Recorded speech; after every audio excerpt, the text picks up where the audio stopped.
The amazing John Dank Show and current time 9:03 in the morning. We're back here with the link and the one and the only Thomas Mangalonia. Thanks, Vic. And now switching gears to regional news.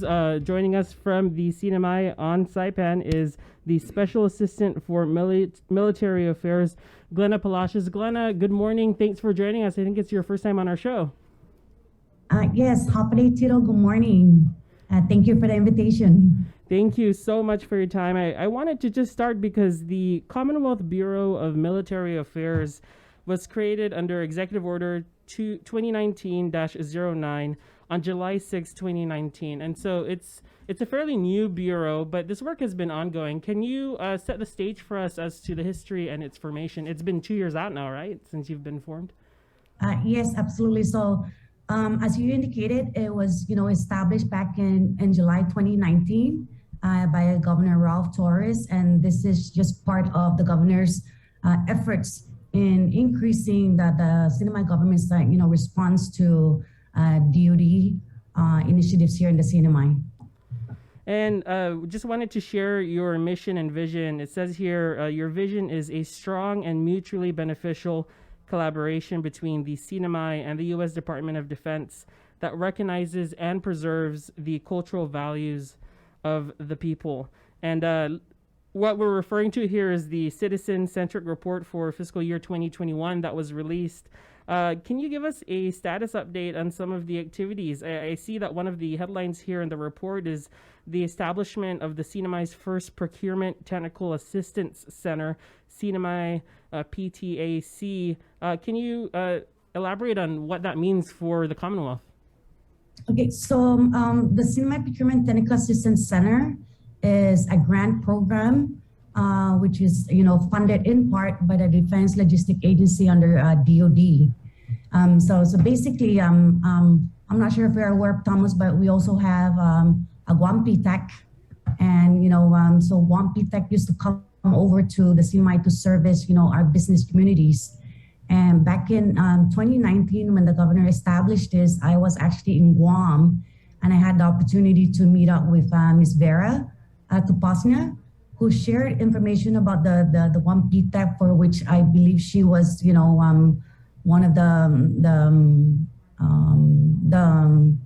initial, program manager for the program. So when I got back home, I looked further into it. I did also had, the opportunity to meet up with Boris. As I mentioned, he would, periodically come over to the CNMI to provide services to, our business community. And in one of his visits, I met with him, and, I was hoping that, it was something that he, Guam PTA would be able to expand the services further here. While we work towards, securing our own funding to be able to establish the program here ourselves. So we appreciate, so much of Boris, efforts and, partnership to extend the services over to the CNMI community while, the CNMI work towards opening its own. And I know one of the other things too is that there's a satellite office now on the island of Tinian, right? And one of the things here also that you explain is the Chigat Mortar Range Remediation Project and the Harbor Top Repairs Project. What's happening over in Tinian and even some of the northern islands that we can get to later? Yeah, so in Tinian, we have the Tinian Mortar Range, and what that is basically we, in partnership with Department of Defense, with the Governor Torres, and of course the Tinian delegation and Mayor Edwin Nagdan. This has been part of the ongoing collaborations really for many years, and the people of Tinian have been requesting for decades for this beach to be opened up, but it requires a lot of cleanup because there's a lot of UXO that left behind from World War II. So we're really pleased that this project has finally has been moving forward. The cleanup has been completed. So right now we're just going through reviewing the final action report, remediation report, and we're looking towards having this the beach accessed by members of our community, hopefully by the end of December or January. And can you just describe geographically where in Tinian that is, and how long have people been wanting to get access to that beach? Because this does come up right in some of the hearings that are held in for the Saipan and Northern Islands delegations. I've heard this beach's name and this access to this area as well. Sure. So the Tinian Mortar Range is actually located within the military leased area. That's part of the 2/3 of north of Tinian. And so it was part of a World War II battlefield. And later it was, used as a training range from 1945 to 1994.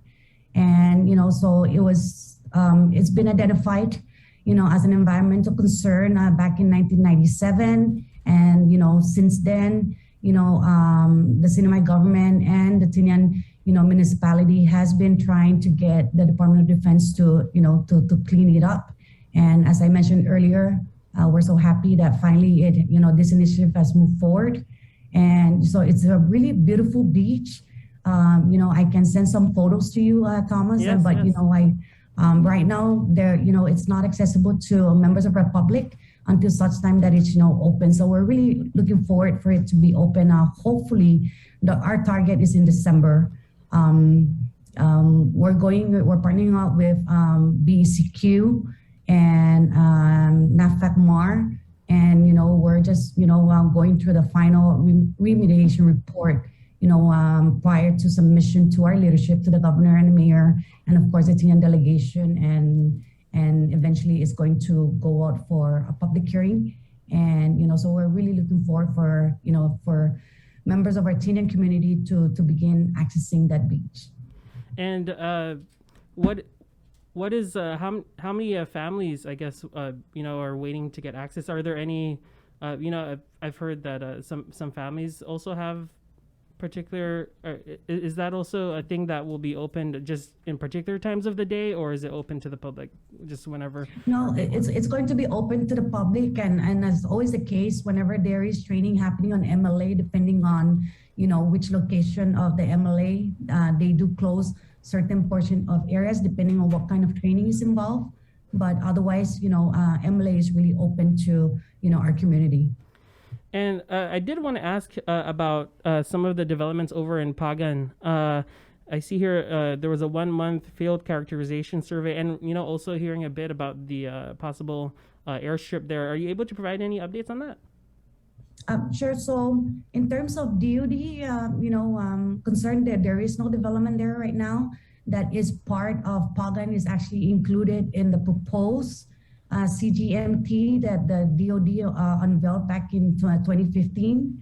And I personally have not been on Pagan. I did send my team. It was my office that coordinated and led, the field characterization field study alongside with many employees of various agencies. And, so, and part of, that field work really is, to members of, the working group on the CNMI government side is to have visibility of the lay of the land and to really know what, resources that we have there to advance, our efforts and also, really the protection of our resources on the island of Pagan. So in terms of the airstrips, that that falls under CPA's jurisdiction. So you might want to circle back with them and inquire about that project. All right, thank you so much. And I know we're just catching up for the first time in a while, and so I also wanted to ask about the meeting that you had in February of this year. It says here a week-long working session with Joint Region Marianas and the Pacific Fleet for the Mariana Islands Testing and Training Programmatic Agreement. We've reported on that before. What are the next steps with regards to? Is this the MIT or is this? Yes. What Yes. are the next steps there? Yes, it is the MIT. We have a bridge PA right now. And in fact, as I mentioned to you yesterday and today, we do have all-day meetings, and that's part of this, ongoing collaborations. With the MIT, we are very appreciative to our partners at DoD. We were able to, we actually met with them early this year and last year. And part of those efforts is, the roundtable meetings that we had last year, actually, where we had raised a lot of the concerns that, we have with, the impacts of DoD trainings here in the CNMI. And, a lot of those comments found recognition in the mid EIS record of decision. So we're really, appreciative of the fact that the Navy, took into serious considerations the concerns that we have conveyed through this engagement and collaborations. And of course, through the collaborations between the governor and the Tinian delegations and Mayor Aldan with DoD leadership during their stakeholders meeting. So we had our meeting yesterday and again ongoing today. And now we're going into just, developing programmatic agreement that's going to be, working towards mutually beneficial outcome of this PA. Yeah, some of the numbers you provide are, really impressive. 55 meetings between the CNMI and DoD. I did want to touch on, we started there with sharing a bit of your mission statement. And one of the things that is really emphasized and stressed from your office is the recognition and preservation of the cultural values of the people. And so far in these over 50 meetings that you've had between the CNMI and the DoD, what do those conversations about preservation of cultural values look like? What does that mean? Well, so, everything from, when their training impacts here, we want to make sure that, whenever they come, there is mitigations that are being implemented. So, and then that's part of the conversations that we have. And, with CJMP proposals, as everyone is well aware, it proposes a lot of, destructive, training activities. And that's something that we have been, members of our community, our government leaders, have came out very strong back in 2015, conveying, objections and concerns of those proposals. So part of the collaborations that we have and the partnership that the governor really has established with DoD, the voices of the CNMI have finally been reaching, as far up to Indo-PACOM as well as the Pentagon. So we're really, there's a lot of work to do. There's still a lot of concerns that we're working through, but we are just very, appreciative of the fact that the CNMI now has, a seat on the table, to advance the concerns and, the interests of the CNMI people through our engagement with DoD for all DoD initiatives in the CNMI. And looking ahead, are there any trainings or things like that coming up soon and before the year wraps up? Yes, so now for this year, we did have 3 major exercises in the summer. And, that was for the Air Force, the Pagan. We also had actually the Army, who's now looking to the CNMI. My understanding is the last time the Army was, actually training here, aside from our Army Reserves, of course, but, the U.S. Department of Army has not been training in the CNMI since, for decades. And my understanding is, they've not been here since, the end of war. So in the summer, the foragers actually came to the CNMI, and that was part of the bigger exercise in our region, right? So we got, we received a little over 300 military personnel from foragers alone. And then we have Freedom Banner for the U.S. Marine. So in terms of additional trainings, this year we have a couple of small-scale training, and but otherwise we're looking. We have Cope North and Balance Shield that's already in the plans, and that's coming up in February for Cope North, and I believe Balance Shield is scheduled for July. We do have the Seabees and the Marines on Tinian that are stationed in Tinian executing some community projects, such as the Marple Heights road repair. And that's really a big project, and that's a direct benefit to the community. That project is located outside MLA. And then we also have the Tinian Harbor repair projects. And Glenna, before we let you go, we wanted to ask about 2 more things, but the first being the expenditures and I guess just your overall financial needs. What is the latest on that? I see that this year alone, what are some of the major expenditures that you're having? So programs, as part of our, part of the CCR, we indicated that, we're looking forward to finalizing the Resilient Sustainable Islands Management Plan. And we do also have the CPA intermodule, a study that we're looking forward to, to launch. And we have a lot of convo programs, engagement with, military personnel that comes here and the ones that are also stationed in Tinian. And just wanted to just kind of clarify, because I think, the coverage that, regarding the challenges that we have. I did see that. Yes, that's. I wanted to clarify that, the challenges that we have is really the limited capacity and technical, SMEs. We do have the SMEs here within the government. We work very closely with, the various agencies, such as the SHPO.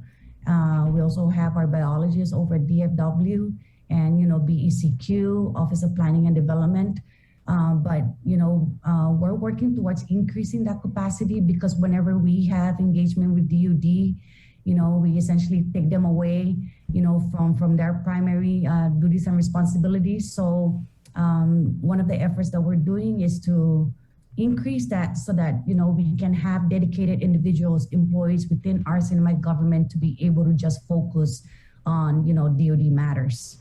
And as you know, we have a lot of projects. All of our agencies are really busy. They're tackling CNMI matters, and DoD is really huge. So we get to review thousands and thousands and thousands of pages in documents. And when we have these meetings, we have meetings for a whole day or 2 days or even a week long, which essentially takes them away from their primary responsibilities. So I just wanted to clarify that, that is, what we meant in our CCR of the limitation that we have. And, we are working, looking at, various options, funding opportunity to be able to, to hopefully secure, to increase the capacities of our various agencies. And just, is this right, Glenna? 9 of you at that office? Yes, so we have 2 employees stationed in Tinian for, the satellite office, and also here on Saipan. And, our mandate really, Thomas, is very comprehensive. So those employees have dedicated, responsibilities to be able to carry out, the mandates of our office. And real quick, any update on the USS Franklin Cable? I know that the 500 sailors, I think, are they? Do you have any update on the USS Franklin Cable? Yeah, so and I apologize, I never got back to you on that. So we have, as you may know, they arrived on Saipan on October 19, and they went through the 5 days quarantine. They were actually on the I think they were in quarantine for about 6 to 7 days, and it's because we had to work, coordinate a lot of the the testing requirements with our partners over at CACC and the governor's COVID task force. So and we were relieved that to learn that all of them tested negative, on their 7th day here on the CNMI, and they were able to step foot on the island to enjoy. And we look forward to more ships coming. That's one of the things that the governor is pushing for with UNIS engagement with DoD leadership, to bring more ships to the CNMI. And that's one of the things that we're working towards to break into the military tourism market. And they all left already, the USS Franklin Cable, or they're still on Saipan? No, they're scheduled to actually they were scheduled to leave today, and I haven't been down to the port yet. All right, Glenn, is there anything else you want to add that we didn't touch on? No, just thank you for the opportunity. I appreciate the invitation to appear before you, just to discuss, talk a little bit about our office. We do have a lot of work to do, and we continue to as members of our community, that to whenever they see our military personnel here on Saipan, Tinian, and Rota, to please extend the Hafaditiro spirit. We are working really hard to, building, a much stronger relationship with, Department of Defense.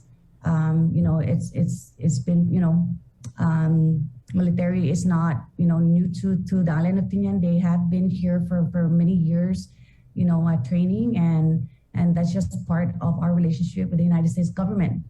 So thank you again for the opportunity, and we look forward to another successful year. All right, thank you so much, on the Glenna. challenges that we face. Appreciate it. I know you have another meeting to run to, so I appreciate your time. Thank you so much, and we'll be in touch. Okay, thank you, Thomas. Thanks. Have a good day. You too. And now we're going to go over to break, and we'll have more right after this. This year, Giving Tuesday falls on November 30th. And though our community is still facing some of the most challenging of times, there's no better